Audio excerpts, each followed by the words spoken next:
Bismillahirrahmanirrahim. Assalamu alaikum, dear students. I am Hina Naz, Subject Specialist Physics at Divisional Public School and College, Sahiwal. Let's start our today's lecture.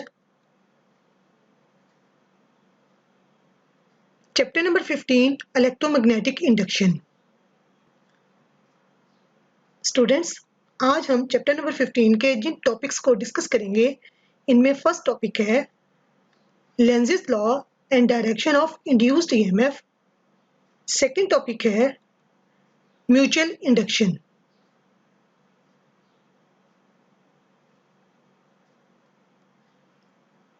आज का lecture start करने से पहले some important terms को revise करते हैं।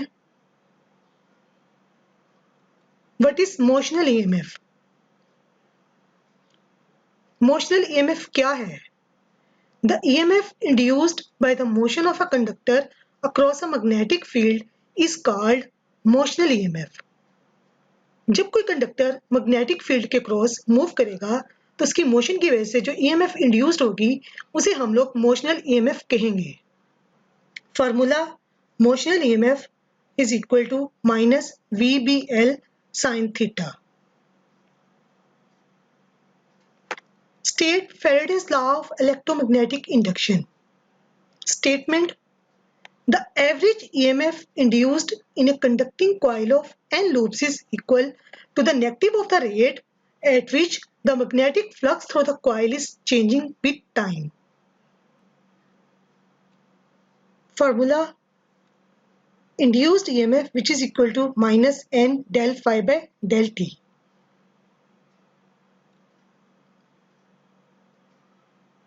Minus sign indicates the direction of the induced EMF is such that it opposes a change in flux. Induced EMF की direction हम कैसे फाइंड कर सकते हैं ये हम आज के टॉपिक में डिस्कस करेंगे। आज का टॉपिक स्टार्ट करते हैं। आज का हमारा फर्स्ट टॉपिक है Lenz's law and direction of induced EMF.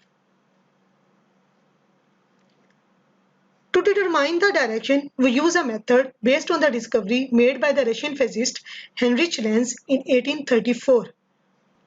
लेंज़ेस law से हम इंड्यूस्ड करंट की डायरेक्शन फाइंड कर सकते हैं और इंड्यूस्ड करंट की डायरेक्शन से हम इंड्यूस्ड ईएमएफ की डायरेक्शन फाइंड करेंगे। लेंज़ेस लॉ क्या है और हम लेंज़ेस लॉ को अप्लाई करके कैसे इंड्यूस्ड करंट की डायरेक्शन फाइंड कर सकते हैं और इंड्यूस्ड करंट की डायरेक्शन से हम कैसे इंड्यूस्ड ईएमएफ की डायरेक्शन फाइंड कर सकते हैं, आइए इसे डिटेल में डिस्कस करते हैं। According to Faraday's law of electromagnetic induction, जब किसी कॉइल में फ्लक्स चेंज होगा तो rate of change of flux की वजह से कॉइल में इंड्यूस्ड ईएमएफ प्रोड्यूस होगी।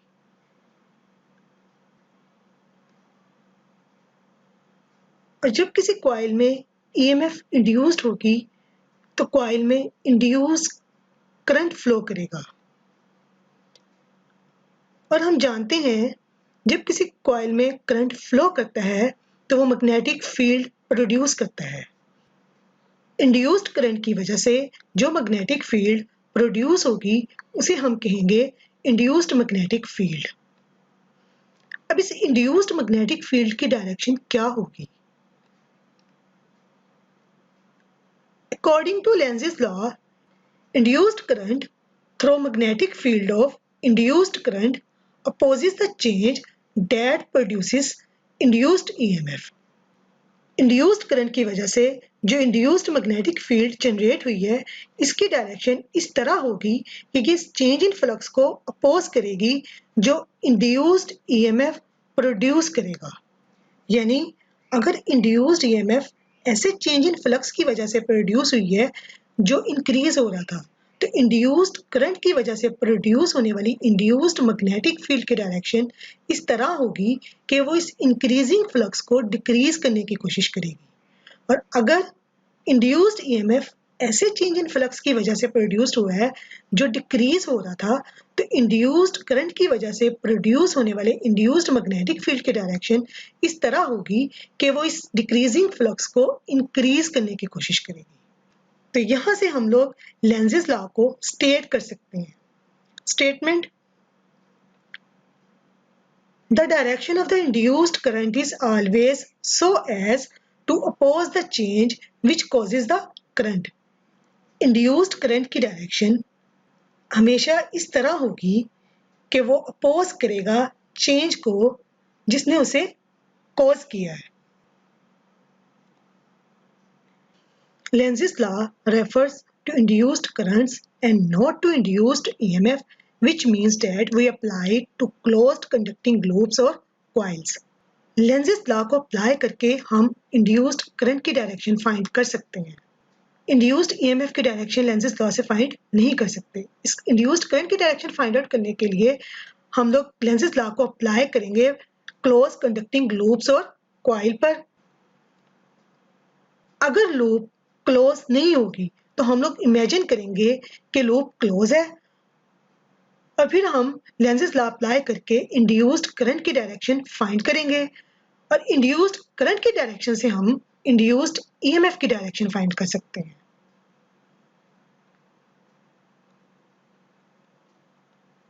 According to Lenz's law, induced current cause को जिसने उसे प्रोड्यूस किया है अपोज करता है।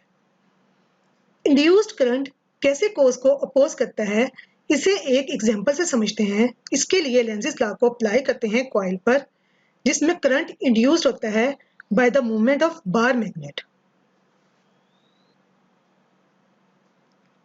एक कॉइल कंसीडर करते हैं। अगर कॉइल में से इंड्यूस्ड करंट फ्लो करता है तो ये गैल्वेनोमीटर हमें जो कॉइल के साथ अटैच्ड है डिफ्लेक्शन शो करेगा। एक बार मैग्नेट कंसीडर करते हैं। बार मैग्नेट के नॉर्थ पोल से मैग्नेटिक लाइंस निकलती हैं और साउथ पोल में एंटर होती हैं। अगर हम इस बार मैग्नेट को v वेलोसिटी के साथ टुवर्ड्स द कॉइल मूव करवाएं तो क्या होगा? फ्लक्स चेंज होगा। अब ये चेंज इन फ्लक्स कैसा होगा? हमने बार मैग्नेट को मूव करवाया टुवर्ड्स द कॉइल जिसकी वजह से फ्लक्स इंक्रीज किया, यानी ये चेंज इंक्रीजिंग ऑर्डर में होगा क्योंकि बार मैग्नेट और कॉइल के दरमियान डिस्टेंस डिक्रीज कर गया। और हम जानते हैं जब फ्लक्स चेंज होता है तो इंड्यूस्ड ईएमएफ प्रोड्यूस होती है। इस इंड्यूस्ड ईएमएफ की वजह से जो कॉइल में प्रोड्यूस्ड हुई है, कॉइल में इंड्यूस्ड करंट फ्लो करेगा। और हम जानते हैं जब किसी कॉइल में से करंट फ्लो करता है तो वो मैग्नेटिक फील्ड प्रोड्यूस करता है। इंड्यूस्ड करंट की वजह से जो मैग्नेटिक फील्ड प्रोड्यूस होगी उसे हम कहेंगे इंड्यूस्ड मैग्नेटिक फील्ड। अब इस इंड्यूस्ड मैग्नेटिक फील्ड की डायरेक्शन क्या होगी? According to Lenz's law, the direction of the induced current is always so as to oppose the change which causes the current. अब यहाँ पे क्वेश्चन ये आता है कि चेंज कैसा था? पुश ऑफ बार मैग्नेट, हमने बार मैग्नेट को मूव करवाया टुवर्ड्स द कॉइल जिसकी वजह से फ्लक्स इंक्रीज हो गया।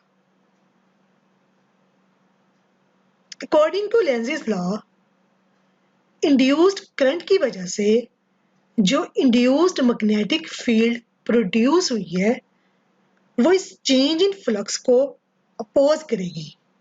अपोज करने का मतलब क्या है कि वो इस इंक्रीजिंग फ्लक्स को डिक्रीज करने की कोशिश करेगी। अब डिक्रीज कैसे करेगी?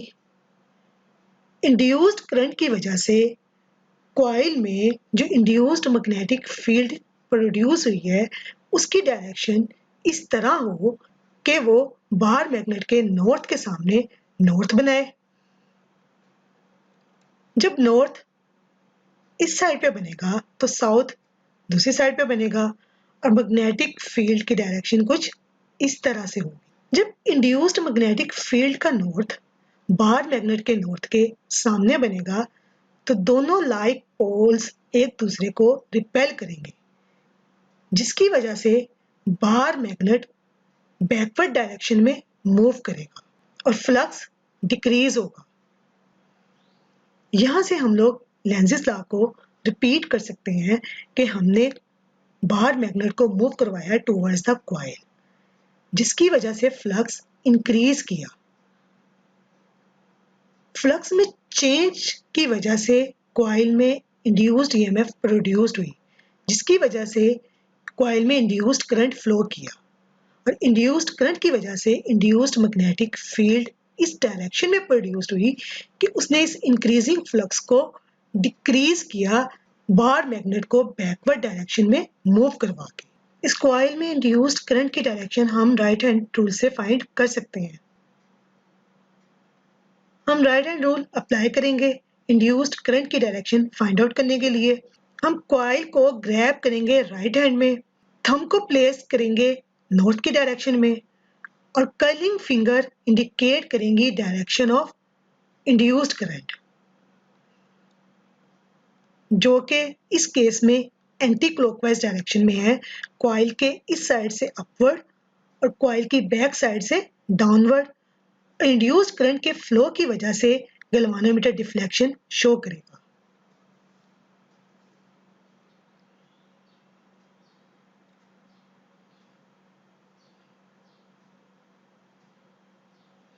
अगर बार मैग्नेट मूव करे अवे फ्रॉम द कॉइल, फिर इंड्यूस्ड करंट कोज को कैसे अपोज करेगा और इंड्यूस्ड करंट की डायरेक्शन क्या होगी। आइए इसे समझते हैं। एक कॉइल कंसीडर करते हैं। कॉइल में से अगर इंड्यूस्ड करंट फ्लो करता है तो ये अटैच्ड गैल्वानोमीटर डिफ्लेक्शन शो करेगा। एक बार मैग्नेट कंसीडर करते हैं। बार मैग्नेट के नॉर्थ पोल से मैग्नेटिक लाइंस निकलती हैं और साउथ पोल में एंटर होती हैं। अगर हम इस बार मैग्नेट को मूव करवाएं away from the coil with velocity v, तो फ्लक्स चेंज होगा। चेंज इन फ्लक्स कैसा होगा? हमने बार मैग्नेट को मूव करवाया अवे फ्रॉम द कॉइल, जिसकी वजह से बार मैग्नेट और कॉइल के दरमियान डिस्टेंस इंक्रीज कर गया और फ्लक्स डिक्रीज कर गया, यानी change in flux decreasing order में है। हम जानते हैं जब फ्लक्स चेंज होता है तो इंड्यूस्ड ईएमएफ प्रोड्यूस होती है। कॉइल में फ्लक्स के चेंज होने की वजह से इंड्यूस्ड ईएमएफ प्रोड्यूस होगी, जिसकी वजह से कॉइल में इंड्यूस्ड करंट फ्लो करेगा। हम जानते हैं जब किसी कॉइल में करंट फ्लो करता है तो वो मैग्नेटिक फील्ड जनरेट करता है। इंड्यूस्ड करंट की वजह से प्रोड्यूस होने वाली मैग्नेटिक फील्ड को हम कहेंगे इंड्यूस्ड मैग्नेटिक फील्ड। अब इस इंड्यूस्ड मैग्नेटिक फील्ड की डायरेक्शन क्या होगी? According to Lenz's law, the direction of the induced current is always so as to oppose the change which causes the current. यानी induced current की direction इस तरह होगी कि वो अपोज करेगी चेंज को जिसने उसे कॉज किया है। अब चेंज कैसा था? पुल ऑफ बार मैग्नेट। हमने बार मैग्नेट को मूव करवाया अवे फ्रॉम द कॉइल, जिसकी वजह से फ्लक्स डिक्रीज कर गया। लेंज़िस लॉ के अकॉर्डिंग इंड्यूस्ड करंट की वजह से जो इंड्यूस्ड मैग्नेटिक फील्ड प्रोड्यूस हुई है वो इस चेंज इन फ्लक्स को अपोज करेगी, यानी डिक्रीजिंग फ्लक्स को इंक्रीज करने की कोशिश करेगी। अब इंड्यूस्ड करंट की वजह से जो इंड्यूस्ड मैग्नेटिक फील्ड प्रोड्यूस हुई है वो इस फ्लक्स को इंक्रीज कैसे करेगी? इंड्यूस्ड मैग्नेटिक फील्ड की डायरेक्शन इस तरह हो कि वो बार मैग्नेट के नॉर्थ के सामने साउथ पोल बनाए, और साउथ जब इस साइड पे बनेगा तो नॉर्थ दूसरी साइड पे बनेगा, और इंड्यूस्ड मैग्नेटिक फील्ड की डायरेक्शन इस तरह होगी। जब बार मैग्नेट के नॉर्थ पोल के सामने इंड्यूस्ड मैग्नेटिक फील्ड का साउथ पोल बनेगा तो दो अनलाइक पोल्स एक दूसरे को अट्रैक्ट करेंगे, जिसकी वजह से bar magnet towards the coil move करेगा। और फ्लक्स इंक्रीज होगा। यहां से हम लोग लेंज़ेस लॉ को रिपीट कर सकते हैं कि हमने बार मैग्नेट को मूव करवाया अवे फ्रॉम द कॉइल, जिसकी वजह से फ्लक्स डिक्रीज हुआ और फ्लक्स के चेंज होने की वजह से कॉइल में ईएमएफ इंड्यूस्ड हुई, जिसकी वजह से इंड्यूस्ड करंट फ्लो किया और इंड्यूस्ड करंट की वजह से इंड्यूस्ड मैग्नेटिक फील्ड इस डायरेक्शन में प्रोड्यूस हुई कि उसने इस डिक्रीजिंग फ्लक्स को इंक्रीज करने की कोशिश की बार मैग्नेट के नॉर्थ के सामने साउथ पोल बना के, जिसकी वजह से bar magnet towards the coil move किया और फ्लक्स इंक्रीज हो गया। इंड्यूस्ड करंट जो इस कॉइल में फ्लो कर रहा है उसकी डायरेक्शन हम राइट हैंड रूल से फाइंड कर सकते हैं। हम कॉइल को ग्रैब करेंगे राइट हैंड में, थंब को प्लेस करेंगे नॉर्थ की डायरेक्शन में और कर्लिंग फिंगर इंडिकेट करेंगी डायरेक्शन ऑफ इंड्यूस्ड करंट, जो इस केस में क्लॉकवाइज है। कॉइल की इस साइड से डाउनवर्ड और कॉइल की बैक साइड से अपवर्ड। इस इंड्यूस्ड करंट के फ्लो की वजह से गैल्वेनोमीटर डिफ्लेक्शन शो करेगा। Lenz's law and law of conservation of energy, इसको एक्सप्लेन करने के लिए सर्किट अरेंजमेंट कंसिडर करते हैं। ये वही सर्किट अरेंजमेंट है जो हमने मोशनल ईएमएफ के टॉपिक में डिस्कस की थी। हमने मोशनल ईएमएफ के टॉपिक में क्या किया था, अगर आपको याद हो तो हमने दो मेटल रेल्स ली थी और उनको मैग्नेटिक फील्ड में प्लेस किया था। इन मेटल रेल्स के ऊपर हमने कंडक्टर को प्लेस्ड किया था। कंडक्टर की लेंथ L थी और हमने रेल्स के एंड C और D के क्रॉस गैल्वेनोमीटर अटैच किया था। जब इस लूप ABCDA में से इंड्यूस्ड करंट फ्लो करेगा तो ये गैल्वेनोमीटर हमें डिफ्लेक्शन शो करेगा। अगर हम रोड को मूव करवाएं towards right with velocity v by applying an external force, तो क्या होगा? जब हम रोड को राइटवर्ड डायरेक्शन में मूव करवाएंगे तो लूप ABCDA का एरिया इंक्रीज कर जाएगा। और आपको याद होगा कि हमने फ्लक्स का रिलेशन पढ़ा था, magnetic flux which is equal to B.A। अगर हम एरिया चेंज करेंगे तो मैग्नेटिक फ्लक्स चेंज होगा। हमने एरिया चेंज किया by moving the road towards right, जिसकी वजह से एरिया इंक्रीज कर गया।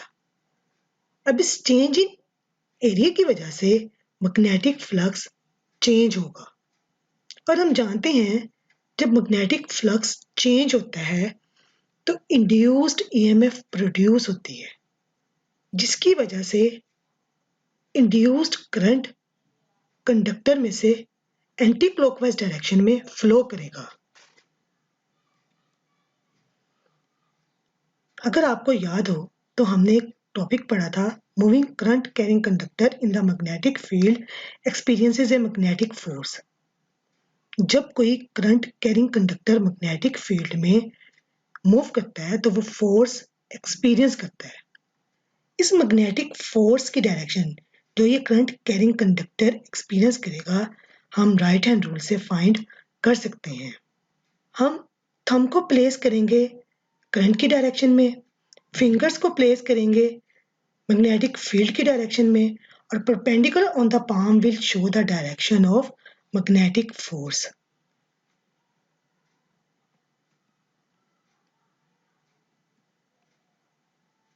जो इस केस में हमारी मोशन के ऑपोजिट डायरेक्शन में है, यानी जिस डायरेक्शन में हम लोग रोड को मूव करवा रहे हैं, इंड्यूस्ड करंट की वजह से प्रोड्यूस होने वाली ये मैग्नेटिक फोर्स उसके ऑपोजिट डायरेक्शन में लग रही है।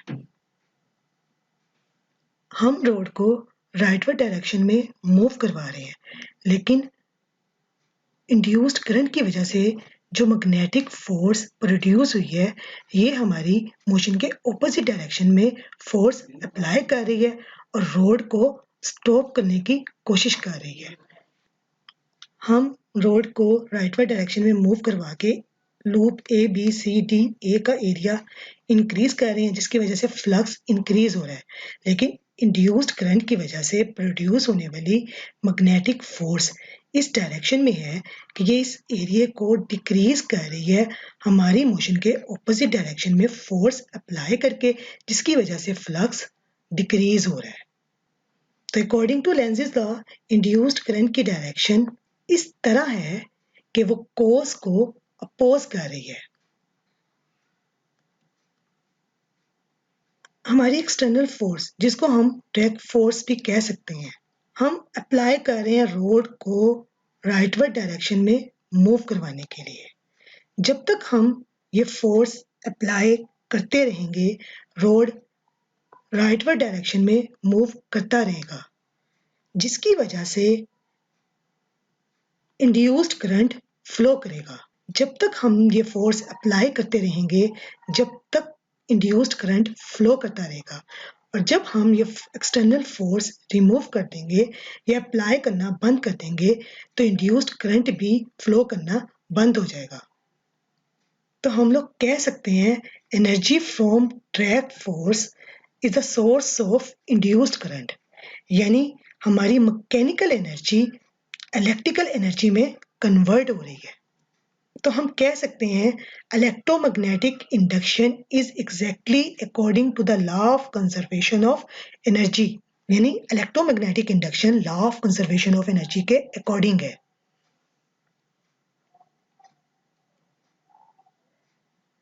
क्या वाकई ही electromagnetic induction law of conservation of energy के अकॉर्डिंग है? इसको प्रूव करने के लिए कुछ देर के लिए हम सपोज कर लेते हैं कि इंड्यूस्ड करंट इस loop A B C D A में से एंटी क्लॉकवाइज नहीं बल्कि क्लॉकवाइज डायरेक्शन में फ्लो कर रहा है। अगर इंड्यूस्ड करंट क्लॉकवाइज डायरेक्शन में फ्लो कर रहा है तो हम इस इंड्यूस्ड करंट की वजह से प्रोड्यूस होने वाली मैग्नेटिक फोर्स की डायरेक्शन राइट हैंड रूल से फाइंड कर सकते हैं। हम राइट हैंड रूल अप्लाई करेंगे, हम थंब को प्लेस करेंगे करंट की डायरेक्शन में, फिंगर्स को प्लेस करेंगे मैग्नेटिक फील्ड की डायरेक्शन में, और perpendicular on the palm will show the direction of magnetic force.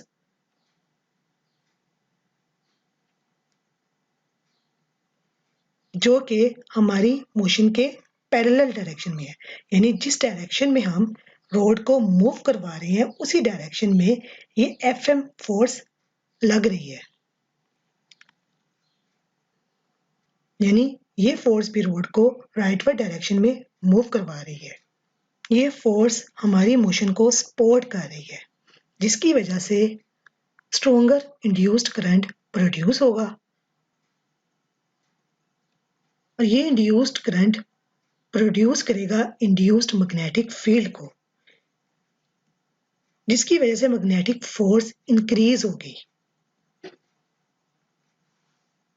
और रोड ज्यादा तेजी के साथ राइटवर्ड डायरेक्शन में मूव करेगा।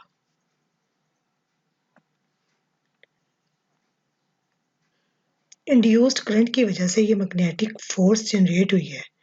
जिस टाइम ये मैग्नेटिक फोर्स जनरेट होगी इंड्यूस्ड करंट की वजह से, अगर मैं उस टाइम अपनी अप्लाइड फोर्स को रिमूव कर दूं तो क्या होगा?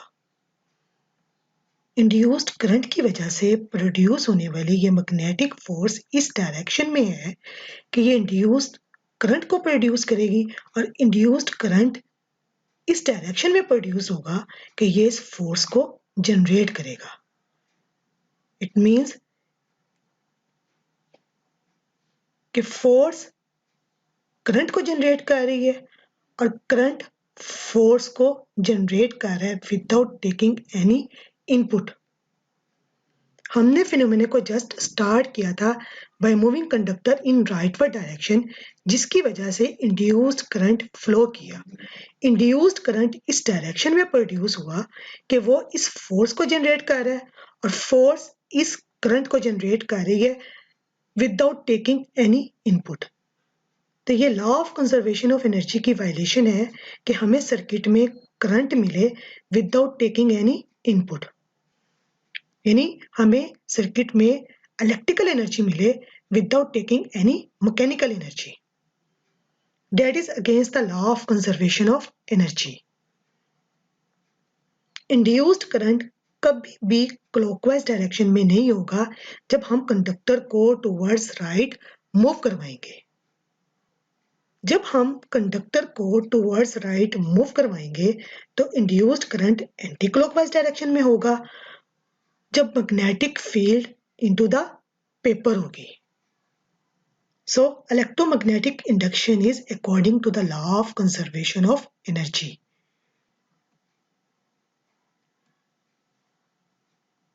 हमारा सेकंड टॉपिक है म्यूचुअल इंडक्शन।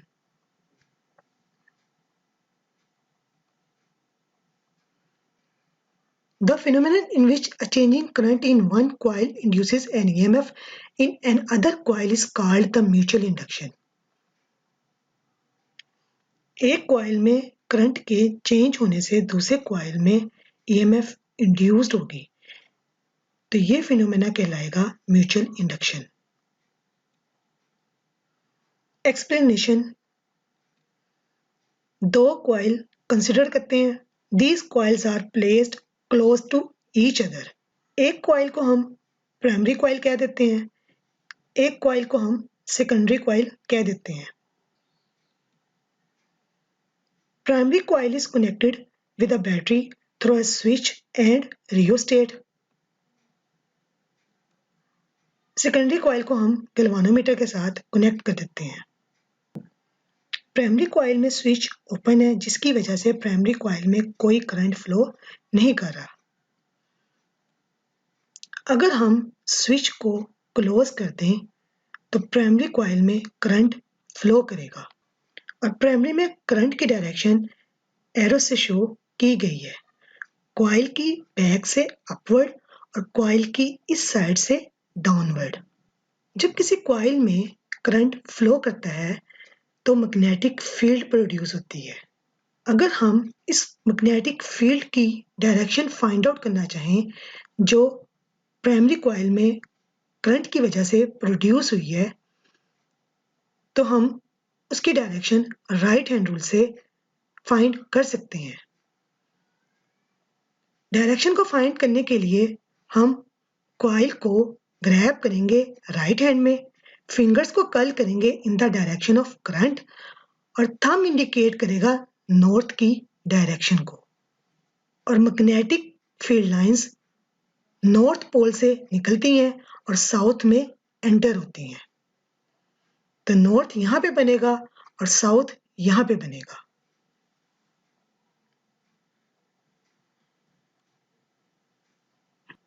प्राइमरी कॉइल में करंट फ्लो होने की वजह से सराउंडिंग रीजन में मैग्नेटिक फील्ड प्रोड्यूस होगी और मैग्नेटिक फ्लक्स जनरेट होगा। अगर हम प्राइमरी कॉइल में करंट को चेंज करें by varying the resistance of rheostat तो सराउंडिंग रीजन में मैग्नेटिक फ्लक्स चेंज होगा। सेकेंडरी कॉइल प्राइमरी कॉइल की मैग्नेटिक फील्ड में प्लेस्ड है। सो प्राइमरी कॉइल में करंट चेंज होने की वजह से सेकेंडरी कॉइल में मैग्नेटिक फ्लक्स चेंज होगा। जब किसी कॉइल में मैग्नेटिक फ्लक्स चेंज होता है तो ईएमएफ इंड्यूस्ड होती है जिसकी वजह से इंड्यूस्ड करंट फ्लो करेगा और ये गैल्वानोमीटर डिफ्लेक्शन शो करेगा। According to Faraday's law, the EMF induced in the secondary coil is given by the rate of change of flux through the secondary. That is, induced EMF in the secondary which is equal to minus ns del phi s over del t. Let the flux passing through one loop of the secondary coil be phi s. Net flux passing through the coil of ns loops is ns phi s. Secondary coil की एक loop में से phi s flux pass कर रहा है। ns loops के लिए हमने phi s को ns से मल्टीप्लाई करवाया तो नेट फ्लक्स ns लूप्स में से जो पास कर रहा है वो हमारे पास आया ns phi s।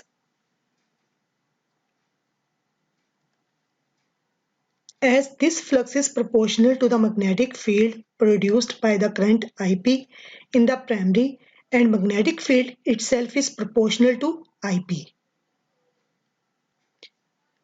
Secondary coil में जो फ्लक्स है वो प्राइमरी कॉइल की मैग्नेटिक फील्ड के प्रोपोर्शनल है और प्राइमरी कॉइल की मैग्नेटिक फील्ड प्राइमरी कॉइल के करंट के प्रोपोर्शनल है क्योंकि मैग्नेटिक फील्ड जो प्राइमरी में प्रोड्यूस हुई है वो प्राइमरी में करंट की वजह से प्रोड्यूस हुई है. सो तो सेकेंडरी में जो फ्लक्स है वो प्राइमरी के करंट के प्रोपोर्शनल है, यानी NS phi S is proportional to IP.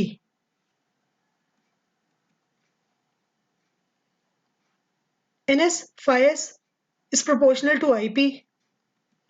Proportionality के साइन को खत्म करेंगे, हमारे पास कांस्टेंट आएगा NS phi S which is equal to M IP, where M is the proportionality constant called mutual inductance of two coils. N क्या है? Proportionality constant है और M is called mutual inductance. अगर इस इक्वेशन को rearrange करें तो हमारे पास M की वैल्यू आएगी M which is equal to NS phi S over IP. This is equation number 1. According to Faraday's law, the EMF induced in the secondary coil is given by the rate of change of flux through the secondary.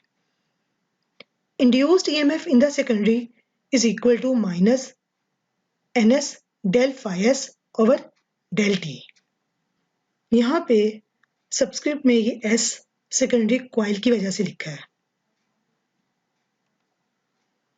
Del को common लेंगे, हमारे पास equation आएगी induced EMF in the secondary which is equal to minus del NS phi S over del T. This is equation number 2.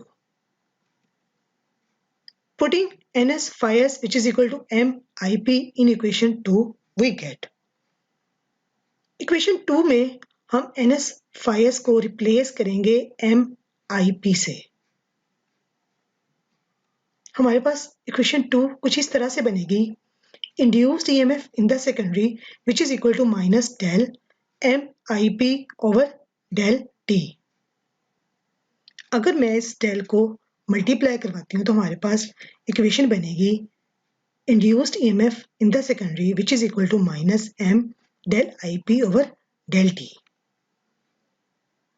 Del को मैंने M से multiply नहीं करवाया क्योंकि M प्रोपोर्शनैलिटी कांस्टेंट है और कांस्टेंट की वैल्यू चेंज नहीं होती और IP प्राइमरी कॉइल में करंट को शो कर रहा है और हमने प्राइमरी कॉइल में करंट को चेंज किया था, इसलिए मैंने डेल को M से मल्टीप्लाई नहीं करवाया बल्कि IP से मल्टीप्लाई करवाया है. This equation shows that EMF induced in the secondary is proportional to the time rate of change of current in the primary. M हमारे पास कांस्टेंट है, तो ये इक्वेशन शो कर रही है कि सेकेंडरी कॉइल में जो EMF इंड्यूस्ड हुई है वो प्राइमरी कॉइल के rate of change of current के प्रोपोर्शनल है.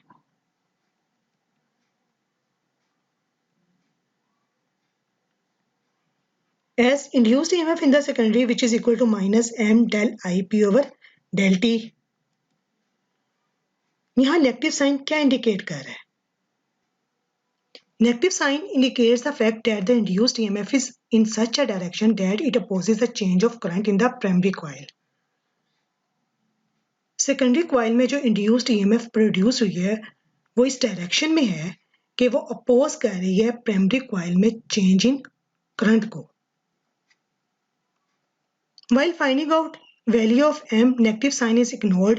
नेगेटिव साइन को जब इग्नोर करेंगे और इस इक्वेशन को रीअरेंज करेंगे तो हमारे पास M की वैल्यू आएगी M which is equal to induced EMF in the secondary divided by rate of change of current in the primary. इस इक्वेशन से हम म्यूचुअल इंडक्टेंस को डिफाइन कर सकते हैं. The ratio of average EMF induced in the secondary coil to the time rate of change of current in the primary coil. Unit induced EMF का unit है volt, current का unit है ampere, time का unit है second. So the SI unit for the mutual inductance is volt second per ampere, which is called as Henry after Joseph Henry.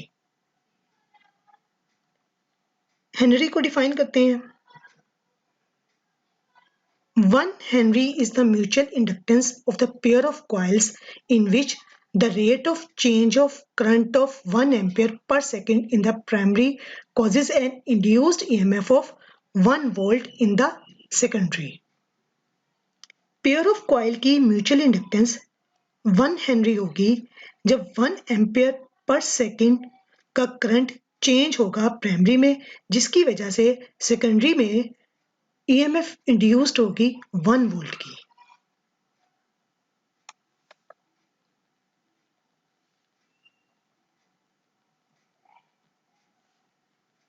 As henry which is equal to volt second per ampere,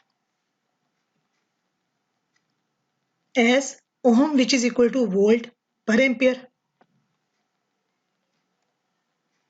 तो volt per ampere को मैंने replace किया ohm से, तो henry which is equal to ohm second, और henry which is equal to volt second per ampere. हम जानते हैं volt which is equal to joule per coulomb, तो वोल्ट को रिप्लेस किया जूल पर कूलम से, तो henry which is equal to joule second divide by coulomb into ampere. Students, मैंने ये यहाँ पे इस वजह से सॉल्व किए हैं ताकि ये एमसीक्यूज में हेल्पफुल साबित हों. स्टूडेंट्स, ये एज ए एमसीक्यूज आपने याद करने हैं. Factors upon which mutual inductance depends. Mutual inductance जिन फैक्टर्स पे डिपेंड करती है वो ये हैं: number of turns of the coils. Mutual inductance coils की नंबर ऑफ टर्न्स पे डिपेंड करती है. Their area of cross section, coils के क्रॉस सेक्शन एरिया पे डिपेंड करती है. देयर क्लोजनेस टुगेदर, कॉइल्स कितनी क्लोज है उस पे डिपेंड करती है. Nature of core material upon which the two coils are wound. Core जिसके ऊपर हम कॉइल को वाउंड करते हैं उस कोर के मटेरियल की नेचर पे डिपेंड करती है. स्टूडेंट्स, ये तो था आज का लेक्चर. अब इम्पोर्टेंट पॉइंट्स को रिवाइज करते हैं. सबसे पहले हमने पढ़ा था लेंज़ेस लॉ. स्टेटमेंट: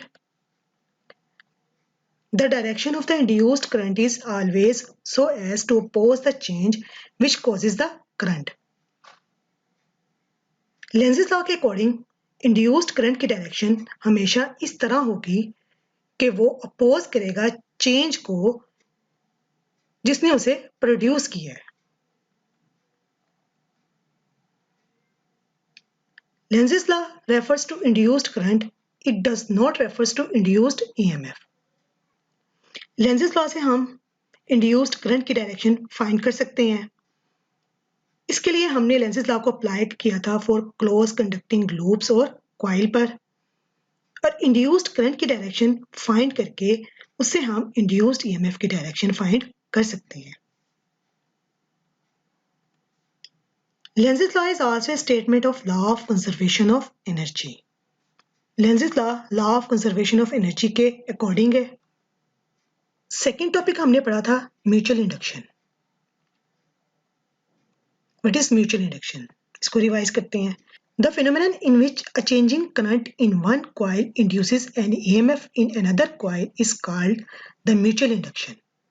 जब एक कॉइल में करंट चेंज होगा तो इस चेंज इन करंट की वजह से दूसरे कॉइल में EMF इंड्यूस्ड होगी और इस फिनोमेना को हम कहेंगे म्यूचुअल इंडक्शन. म्यूचुअल इंडक्शन के आर्टिकल में हमने म्यूचुअल इंडक्टेंस के बारे में पढ़ा, म्यूचुअल इंडक्टेंस को हम लोग कैसे डिफाइन कर सकते हैं? Definition: the ratio of average EMF induced in the secondary coil to the time rate of change of current in the primary. Mutual inductance का फॉर्मूला है M, which is equal to induced EMF in the secondary divided by rate of change of current in the primary.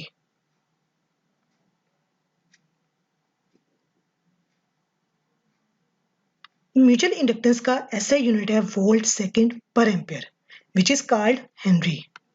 हमने Henry को define किया था। Henry की definition को revise करते हैं। 1 Henry is the mutual inductance of the pair of coils in which the rate of change of current of 1 ampere per second in the primary causes an induced EMF of 1 volt in the secondary. Students, अब आपके लिए assignment है। कुछ questions हैं। पहला question है state Lenz's law. Second question है how does Lenz's law explain conservation of energy during phenomenon of electromagnetic induction? Third question है define mutual induction. Fourth question है on what factors the mutual inductance of two coils depends. Fifth question है define Henry. इसके साथ ही हमारा lesson and हुआ। उम्मीद है आपको समझ आई होगी। Thank you. Allah Hafiz.